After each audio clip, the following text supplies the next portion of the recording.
seminário, a gente teve um contato de 4 anos ali, né? E agora nós somos companheiros de presbitério. A gente é da turma do fundão, né? Durante os anos do seminário, não sei porque a gente estava sempre por perto ali do fundão, estudando, né? Foi um tempo muito bom da parte de Deus e agora eu tenho esse privilégio de estar na mesma cidade do Érico. Então, eu o convidei para estar presente nesta noite, para transmitir a palavra. O Érico é um homem de Deus que tem trabalhado, servido a Deus aqui em Americana. Ele é pastor auxiliar da Igreja Central, trabalhando em um dos campos da Igreja Central, na congregação Betel, na Praia Azul. E tem servido a Deus ali, junto com a sua família. Está presente aqui a Janaína, que é a esposa do Eric, e a Tainá. A Tainá tem um pouquinho de idade a mais do que a Helena, né? Elas nasceram bem perto, cerca de 3 meses de diferença. E a Lohane, agregada da família, né? É um prazer recebê-los aqui. Muito obrigado, Eric. O Eric, ele aceitou prontamente o convite e é um privilégio, Eric, estar com vocês esta noite e aprender um pouco mais da palavra através da sua vida. Que Deus te abençoe, te capacite no trabalho do Senhor, da sua igreja, e que possa usá-lo na administração da palavra do Senhor neste momento.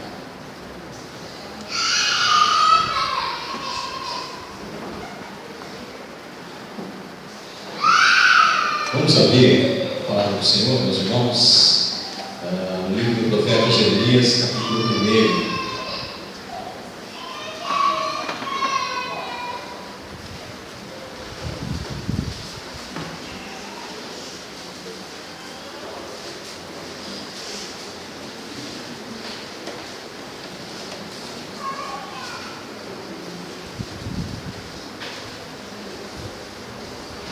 Livro do profeta Jeremias, capítulo 1, eu lerei apenas o versículo 5, quinto versículo deste primeiro capítulo.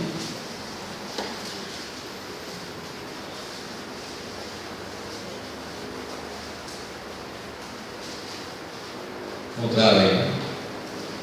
Eu lerei, diz assim: Antes que eu te formasse no ventre materno, eu te conheci. E antes que saísses da madre, te consagrei e te constituí profeta às nações. Vamos orar mais uma vez? Santo Deus, Pai amado, Pai bendito, louvado seja o teu santo nome, Deus. Vem agora, Senhor, o poder do Espírito Santo iluminar todas as mentes e corações aqui presentes. Venha, Deus, falar conosco. Seja a minha voz tão somente um instrumento de Ti, para que Tua palavra cumpra com tudo aquilo que Te apraz, conforme já lemos também o texto de outro profeta, o profeta Isaías. E assim o Senhor possa, mais uma vez, nos abençoar e abençoar grandemente a vida desta igreja. Em nome de Jesus. Amém. O Alain citou agora há pouco, né, que nós éramos da turma do fundão do seminário. E quando ele diz isso, eu faço uma viagem no tempo. Nós estamos em 2015 e começamos o seminário juntos em 2007. Lá se vão aí uns bons anos, né? pouco mais de 7 anos se passaram, né? Muita história para contar, muita coisa que vivenciamos juntos. E quando eu penso numa igreja que tem 26 anos de história, muito mais ainda deve estar passando pela cabeça de alguns de vocês, de alguns mais, de alguns menos. Eu sei que alguns estão aqui há mais tempo. Eu me lembro que há anos atrás, antes mesmo que você imaginasse em estar aqui pastoreando esta igreja, eu visitava aqui, eu estava por aqui, né? Tinha um grupo de amigos muito próximo e alguns ainda estão por aqui, não é, Marcos? E há anos atrás eu já estava aqui, já participava aqui em algumas ocasiões, Isso também me faz lembrar de algumas coisas que pude compartilhar na história dessa igreja. Mas, apesar desse olhar para trás, desse relembrar, apesar dessas lembranças que vêm à nossa cabeça nessa hora, eu nos faço pensar naquilo que somos, naquilo que continuamos a ser e naquilo que Deus quer para nós enquanto igreja. Porque eu me lembro, eu tenho comigo uma frase de um falecido ator chamado Mário Lago, que ele diz o seguinte: eu não tenho saudades, eu tenho lembranças. O tempo não tomou passagem de volta. Portanto, temos boas lembranças, e a história vivenciada até aqui é uma história que continua e que deve continuar, e essa história deve continuar cada vez mais dirigida, cada vez mais direcionada, cada vez mais gerida e motivada pela palavra do Senhor. E nesse sentido, esse texto que acabamos de ler, do profeta Jeremias, nos faz repensar a nossa própria identidade enquanto igreja. E é sobre isso que eu gostaria de falar nessa noite, sobre a nossa identidade enquanto igreja, a partir de três afirmações encontradas no texto que lemos. A primeira afirmação é que a nossa identidade enquanto igreja, ela é construída a partir da eleição e do conhecimento divino. Veja só, antes que eu te formasse no ventre materno, eu te conheci. Conheci para nós é uma palavra com uma conotação bastante leve, bastante tranquila.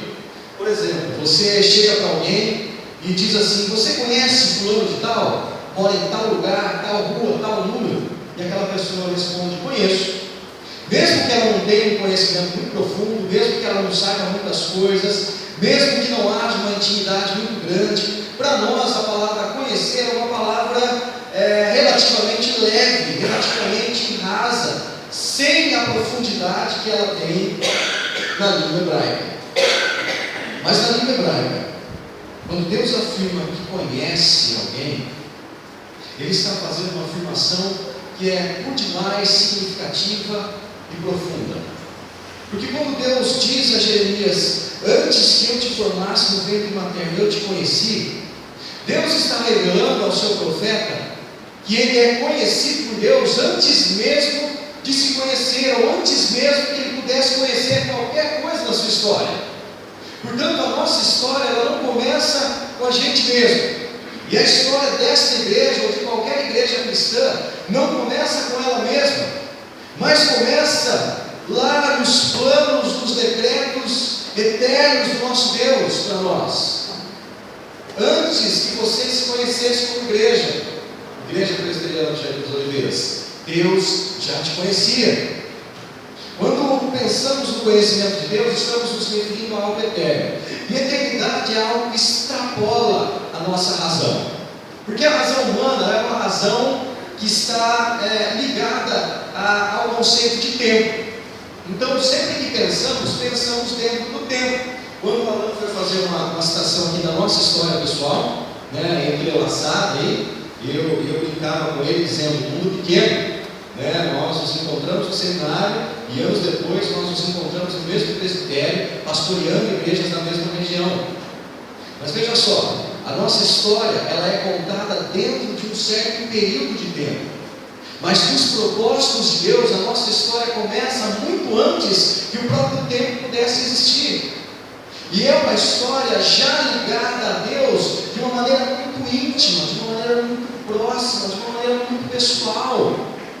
Você consegue compreender, entender e conceber a ideia de que Deus tomou a decisão de se relacionar com você da maneira mais próxima e mais íntima possível, antes que nós pudéssemos tomar qualquer decisão em relação a Deus? Tem ideia que Deus decidiu nos amar antes mesmo de nos criar? Tem ideia que Deus, quando decretou em seus propósitos que nos criaria, Ele antes mesmo de tomar essa decisão, já também havia tomado a decisão de nos amar e conosco construir um relacionamento de intimidade, de proximidade. Há pouco o reverendo Alan dizia que Deus é um Deus próximo. Deus é um Deus próximo desde a eternidade, porque Deus tomou a decisão de ser íntimo de cada um de nós, e de nós enquanto povo, enquanto igreja, desde a eternidade. Antes de te formar no ventre materno, igreja, Jardim das Oliveiras, eu te conheci, eu te amei, eu te escolhi, eu te abracei, eu te trouxe para perto, para junto de mim. Que amor é esse? Que nos escolhe, que nos acolhe, antes mesmo de nos criar. Nós conseguimos ter uma vaga ideia do que é isso, quando temos o privilégio de nos tornar pais e mães. Né? Eu me lembro que quando a Tainá era só uma sementinha lá sendo gerada no útero da Janaína, nós já nos dirigíamos a ela de maneira íntima.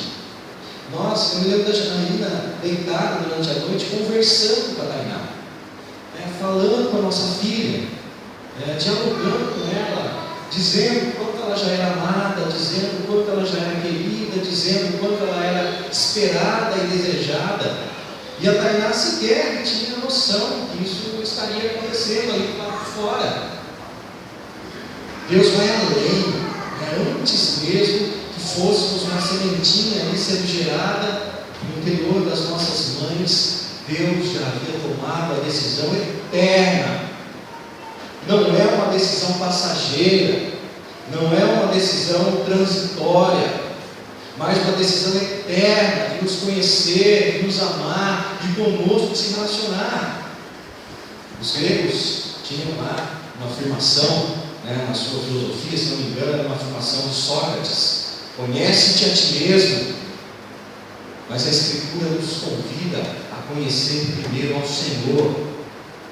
O reformador João Calvino, no século XVI, formulou o conceito dizendo que o conhecimento fundamental ele se baseia em duas afirmações: o conhecer a Deus e então o conhecer a nós mesmos. Quer saber quem você é? Quer entender qual é a tua identidade, igreja? Saiba que você é uma eleita do Senhor, uma amada do Senhor, uma escolhida do Senhor, para com Ele estar e com Ele se relacionar desde a eternidade. Assim, primeiramente, é construída a nossa identidade enquanto igreja. Mas o texto também nos diz que antes que saíssemos da madre, Deus nos consagrou. Se no primeiro momento Deus nos conhece, no segundo momento Deus nos consagra. A palavra consagrar, ela é uma palavra que tem uma ligação muito íntima com uma outra palavra que nós, na igreja, conhecemos bastante. E se não somos da igreja, tem uma palavra que na igreja a gente conhece bastante, a gente usa bastante, que é a palavra santo.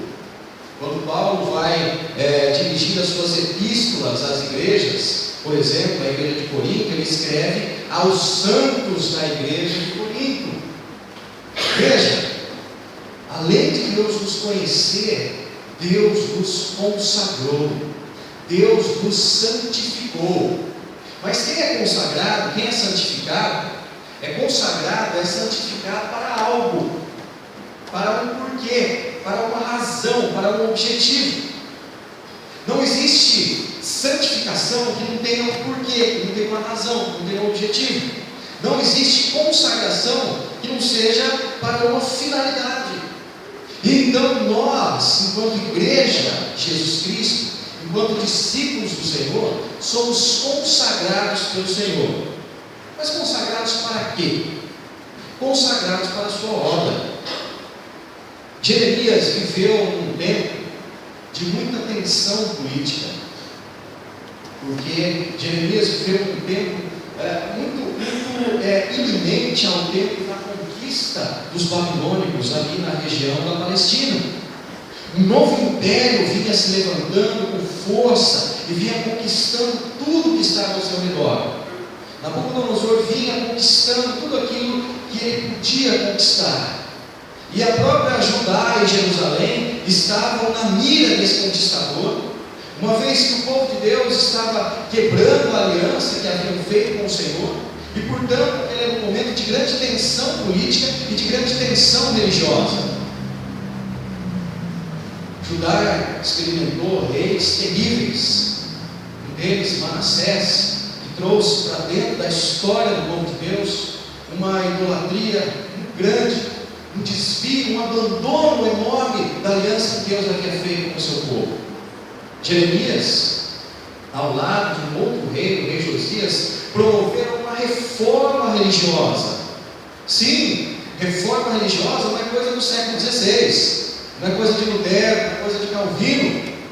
Deus já havia levantado homens como o rei Josias, Deus já havia levantado homens como o profeta Jeremias, para que uma reforma fosse feita, para que uma reforma religiosa acontecesse, para que os ídolos fossem retirados, para que a verdadeira adoração ao Senhor fosse restabelecida em meio ao seu povo.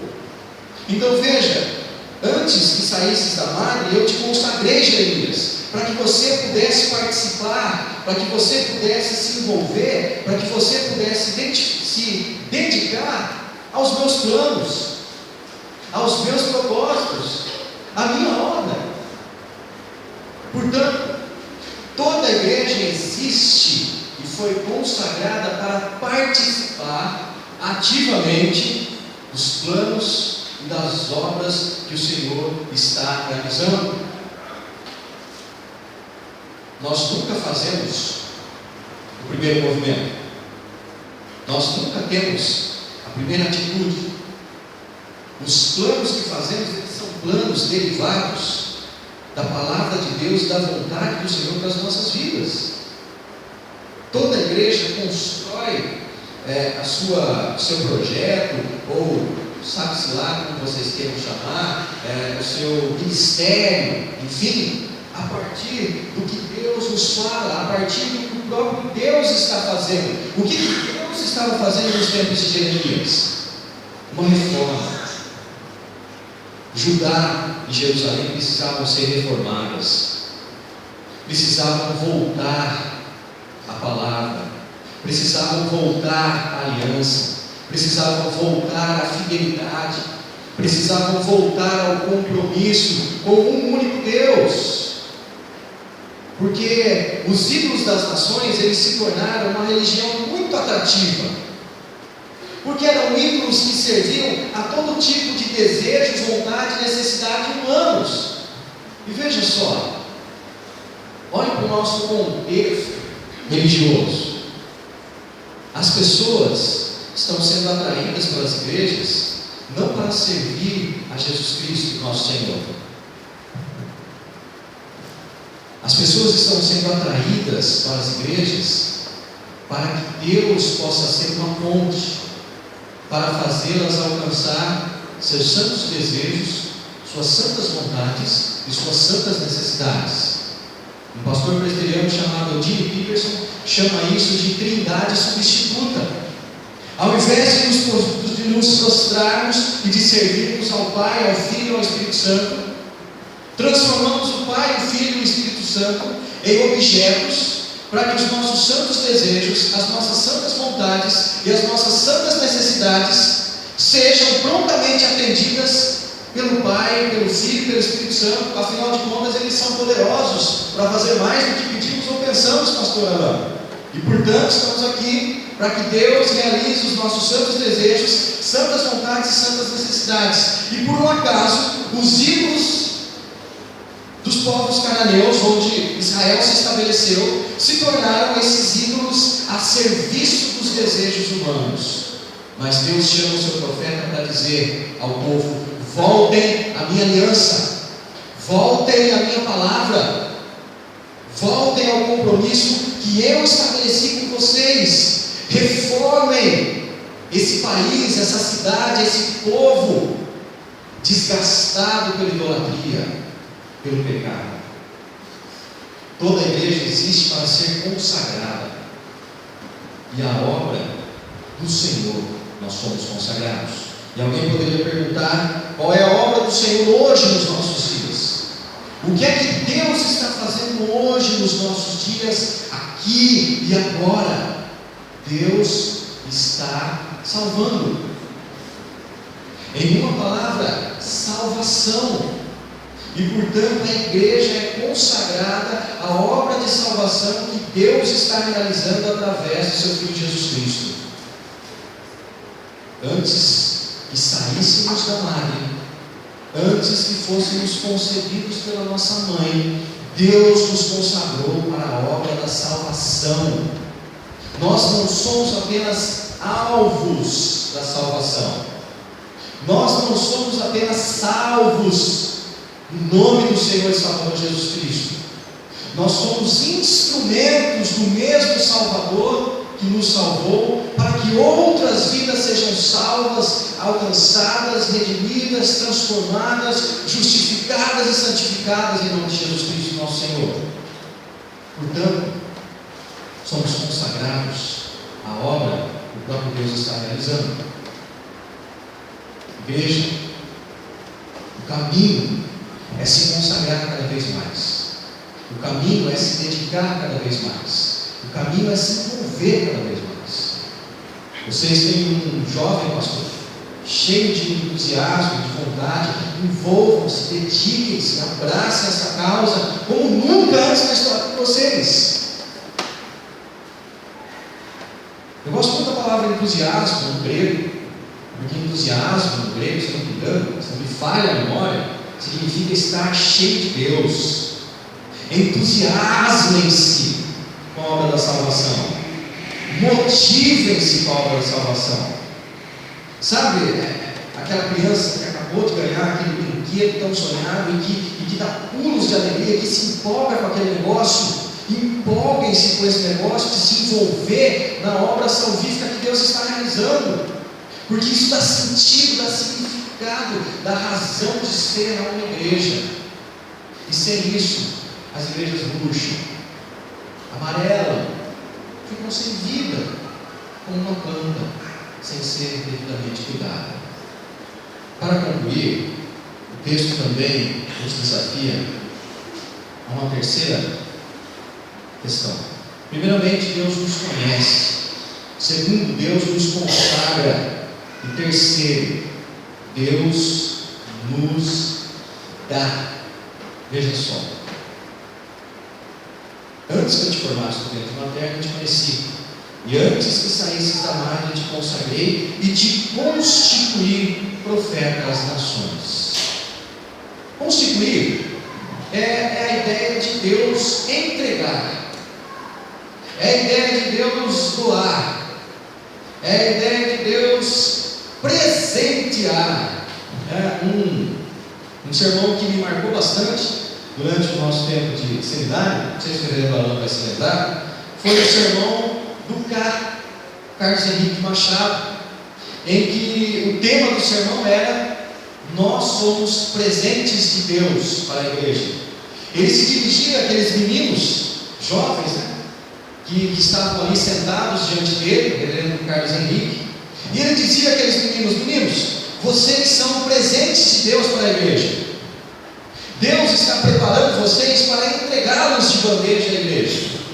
E é exatamente isso que Deus está dizendo ao seu profeta Jeremias: eu te amei, eu te conheci, eu te escolhi, eu te consagrei para você participar, para você se envolver com a minha obra, e eu te dei. Você, Jeremias, é um presente meu, não só para a nação israelita, não só para o povo de Judá, não só para o reino do norte, Israel, mas você, Jeremias, é um presente meu para as nações. Eu estou dando você como instrumento da minha bênção, não só para o meu povo, mas para os povos.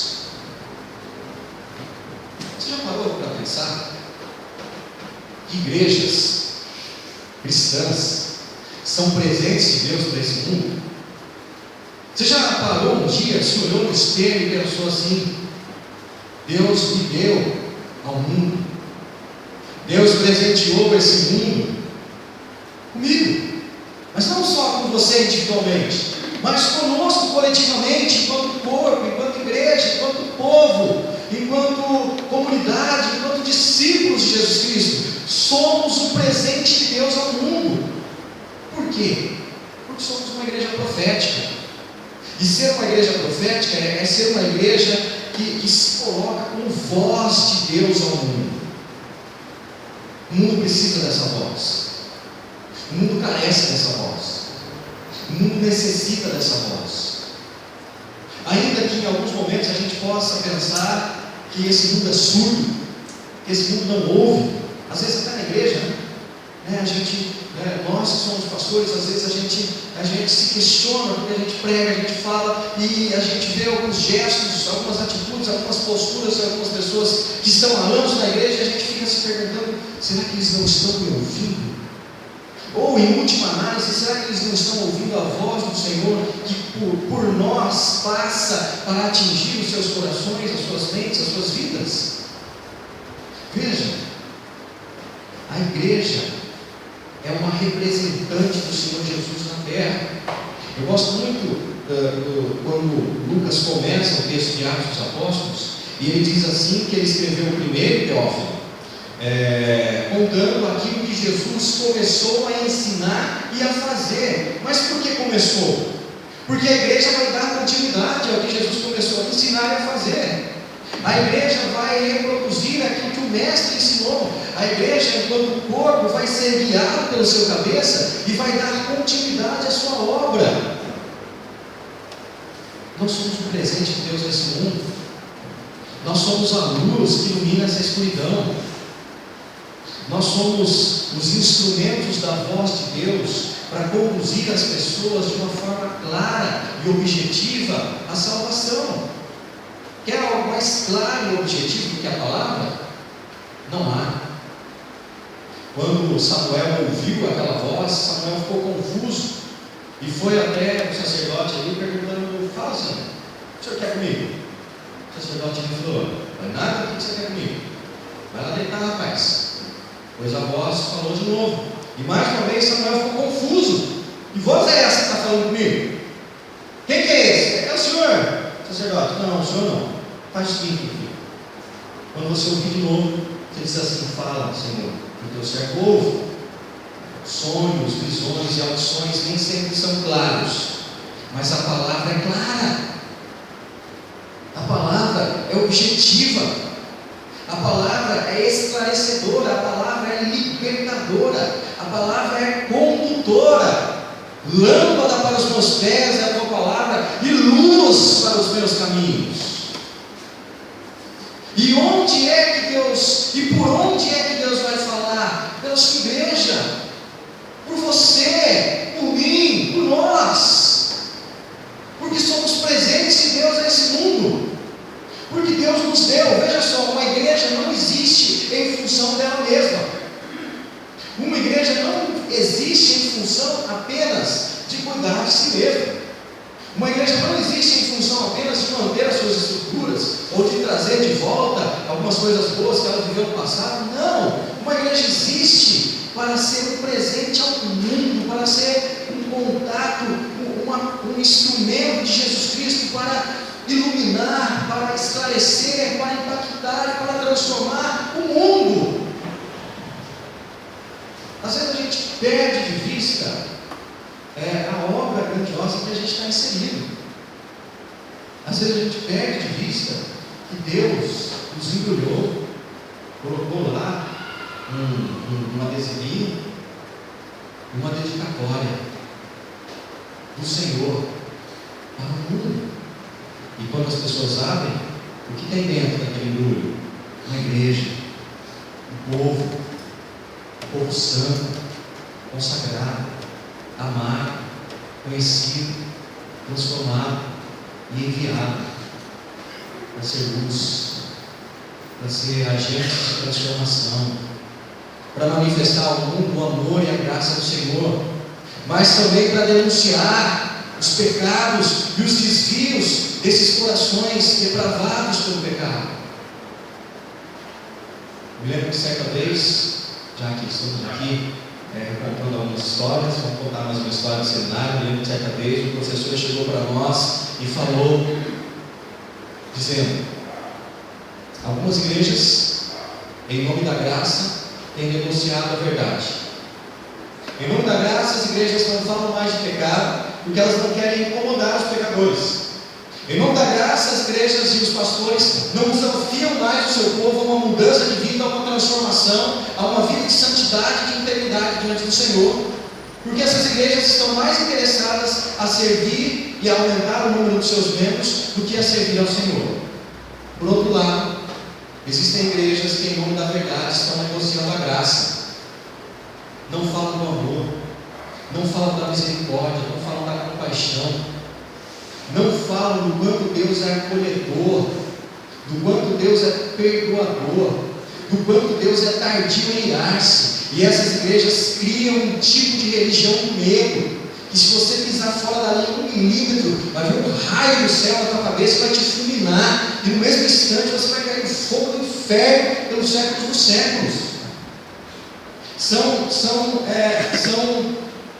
polarizações perigosas. Precisamos falar do amor, da graça, da misericórdia. Precisamos falar da graça, mas também precisamos falar da verdade, desafiando esses corações pecadores, os nossos corações, o meu coração, o seu coração, a se arrepender, a mudar, a rever, a repensar e a viver de uma maneira diferente daquela que vivíamos antes de conhecer a palavra, antes de conhecer o amor do nosso Senhor Jesus Cristo. Eu quero encerrar dizendo o seguinte: 26 anos de história, até aqui, com certeza, o Senhor nos ajudou. Mas essa história continua, essa história não termina aqui. E que essa história continue a ser marcada por uma grande intimidade com o Senhor. Que essa história continue a ser marcada por uma vida consagrada ao Senhor. E que cada vez mais essa igreja se torne um presente do Senhor a esse mundo tão carente. Deus abençoe a todos vocês. Deus fortaleça todos vocês. Obrigado. Sou muito grato ao Reverendo Alain pela oportunidade de fazer um negócio que eu amo, que eu sou apaixonado, de poder trazer a palavra para uma igreja que eu já conhecia e com a qual eu já tenho um relacionamento e um carinho. Deus abençoe muito a vida de vocês. Deus continue a sustentá-los e abençoá-los, e que muitos outros anos de história possam ser contados e recontados alegremente por aqueles que virão. Amém. Deus abençoe a todos. Glória a Deus.